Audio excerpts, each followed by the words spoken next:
прокачать свой английский в плане грамматики, произношения и общения.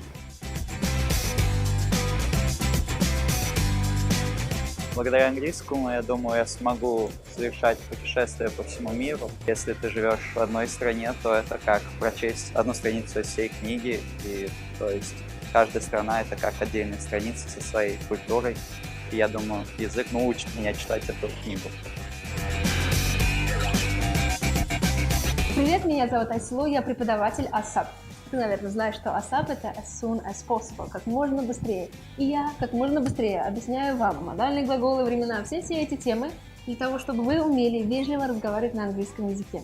Ну, вы знаете, от россиян вежливости не ожидают, но мы научимся, и мы покажем миру, какие россияне бывают вежливые. Я вам расскажу о временах, быстро-быстро, я во всей базе английского языка. Вы спросите, зачем мне это надо? Итак, всего лишь 1 месяц, всего лишь 8 занятий, и ты узнаешь всю базу. И что тебе надо сделать? Тебе остается только практиковать. Ты можешь поехать за границу учиться где угодно, в любой точке мира. Ты можешь работать где угодно, кем угодно. Ты можешь поехать на стажировку, можешь просто поехать к кому-то в гости или путешествовать. У тебя уже будет база, на которую ты будешь нанизывать слова постепенно, потому что ты будешь знать, как нужно правильно спросить вопрос так, чтобы иностранец не подумал: «О, Господи, кто ты?». Итак, если у тебя есть какие-то вопросы, пожалуйста, пиши нам, узнавай, когда будет ASAP. Мы тебе обязательно ответим и поможем.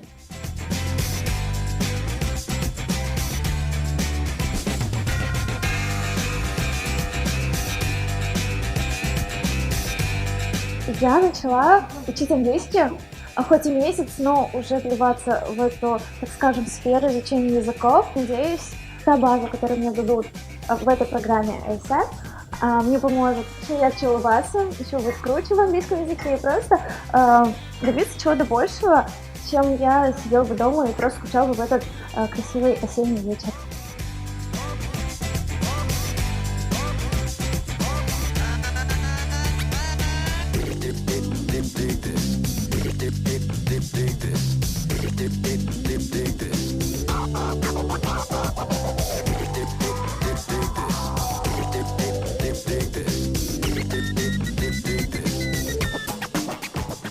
Я студент медицинского университета, учусь на 4-м курсе.